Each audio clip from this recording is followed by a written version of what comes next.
Alright, so I'm back with another video, and here I am reviewing the Geon W1-AT. Did a sound test on this a couple days ago, and yeah, I just thought I would do is I'm thinking I'm gonna start doing sound tests like before I do reviews. So I'll go ahead and put a sound test out there, y'all can like hear the board, and then I'll do a review within like a week or something like that. I don't know, that's kind of the plan, trying to do something like that. I kind of really want to try my best with this content stuff because I really do like making content and talking about keyboards. So yeah, there's that. Anyways, on with the board. So this is the Geon W1-AT. It is a plateless tadpole mounted board, and it is fantastic. It's designed by the same person who designed the Frog Mini, which I reviewed about a week ago. And yeah, it's fantastic. It does have some design aspects that are the same, uses the same mounting system, and does have a little bit of a koala curve on the side, just kind of like a love handle, so you can kind of pick it up, and plus it just looks cool.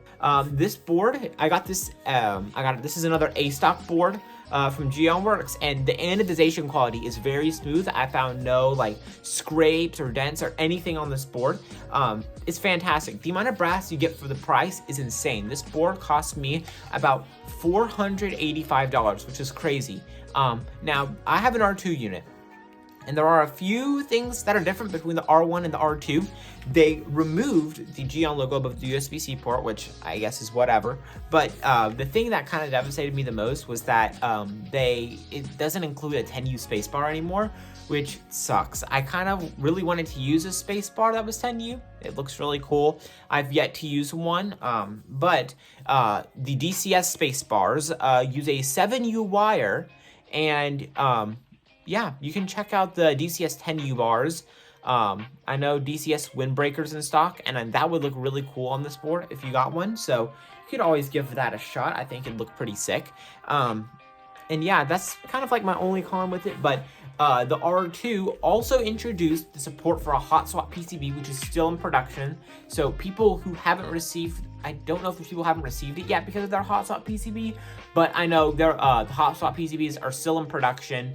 And so this was solder, and I know that's going to be a turnoff for a lot of people because soldering is like very daunting, but in reality, it's not that bad. It comes with a support plate, has these like little bits of FR4 that you can use like pliers just to like rip off, and you can use it just as like a mock plate, and it basically just results in like a perfect soldering. It's just like you soldered it with a plate on, which I love that feature because I have tried soldering stuff with like a half plate, and it just sucks because you'll have to like, this is what I have here, and you'll have to solder it in. You'll put the switch in, you'll solder one joint on the pin, and then you'll have to like press it in and then flow the same joint on the back, and you push it in while you're reflowing it.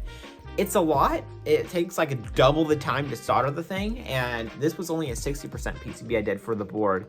And just these switches and the alphas took forever. So I'm really glad that he went ahead and included that, because that's a great addition. I feel like more plateless boards should include something like that, just because it's very helpful, and it just makes soldering plateless super easy. And for people who've never soldered plateless before, it just makes the whole process like, I don't know, it just makes it smoother.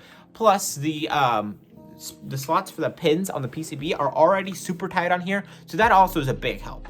Now, for this board, I don't know if you're going to be able to get it again, except for I think he's doing a cream drop in the future, but I don't know when that's happening. He hasn't been talking about it much lately, so who knows? It's still kind of up in the air, but I know he has a bunch of cream units on hand, so we'll see what happens there. But there are a few alternatives. There are 3 alternatives. There's the EEAT, which is a collaboration with Geon with Bull keyboards, and it is basically just the W1-AT with a completely different weight. The weight is much bigger. It like takes the entire like half of the bottom case, and I think there's an option for a second weight that takes the other bottom half of the keyboard, and it's basically just copper at the top, brass at the bottom. It looks sick, and it's based off of Cowboy Bebop, and I don't think there's gonna be a lot of units for that though, so kind of be on the lookout for that board. The second option is the Quantum 60, and the Quantum 60 is a 60% keyboard with the XT column. So basically just this board, but without the number pad, that's the Quantum 60. That board is going to cost about like $550, and that runs in spring of 2024. And it is a 100 unit first come first serve, so good luck trying to get your hands on one of those. I know Tofu Types and Alex have already posted a video on it, and it looks sick. It is a plateless gummy O-ring board, which is the only kind of board I've seen like that. So yeah, I definitely want to try to get one of those maybe. I don't know. I'm still kind of up in the air on it. But it is definitely a sick board. And then the other board that is going to be an option in the future, which I am 100% getting one, I tried it at the Novelties meetup, was the NK Plus. It is a 65% and XT column. So this doesn't have arrow keys on it, which is a turnoff for too many people. Yeah, just suck it up, learn no arrows. So it's basically just this with arrows, but it has kind of like Novelty's own spin on tadpole mount. So Novelty's has like, they don't look the same because they go through like the top and the bottom of the plate. I mean, that's kind of how tadpoles work anyways, but they're different. I'll have a picture on screen of what I took at the meetup, and it looks sick. It feels really soft to type on.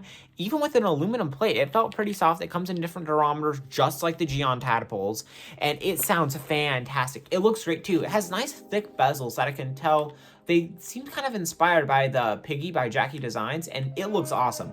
I'm going to be getting one in the future whenever it drops, and it is expected, I think, to run around sub 300, which is insane for like an all aluminum board with a weight that has an XT column. I think that's going to be in stock based on Novelty's other boards like the NK87 and the NK65. I really think this board is also going to be in stock as well, because they're also going to have an entry edition version, which is going to be sub $200, and I think it's with a weight. I'm not too sure, but I think there's going to be a weight on that board, and it's sick. The entry edition's fantastic for the price, and it has a lot of color options, which is going to have orange as an option, which I think is fantastic. More orange keyboards need to pop up because orange is such a great color. But it's going to have lots of options, very accessible for someone who wants a really premium mounting style and just a really nice different layout. So for people who can't really access something like this kind of caliber of a keyboard, that's a great alternative that I would definitely be on the lookout for in the future.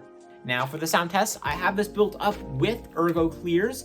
These are lubed with 3203, Deskies films, and spring salt, which are like double stage springs. And they're nice, really, really nice. And I have GMK panels on here with my Novelties Meetup Artisan and, well, not Artisan, Novelty keycap. And then my GMK logo Novelty keycap that I got at the Novelties Meetup. This one was also at the Novelties Meetup. So if you see some like Novelties, I know there's a video out at the meetup, and this board was there, and yeah, it looks like a lot of people liked it. But yeah, I'm gonna stop yapping. Here's the sound test.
So yeah, that's how the board sounds, and in my opinion, it's the best board in my collection. I love it a ton.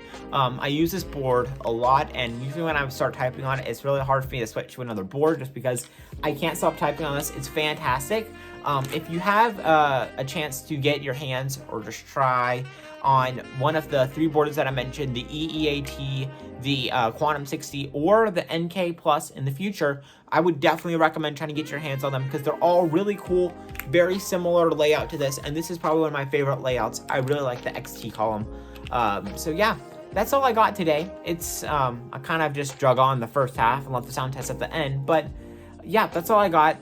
Hope you guys liked this video. Please make sure to subscribe. I'm kind of trying to put my best into these videos, and I'm kind of improving the more I do them. So yeah, I definitely am trying to make the quality of these better with every video I do. So yeah, that's all I got. Adios.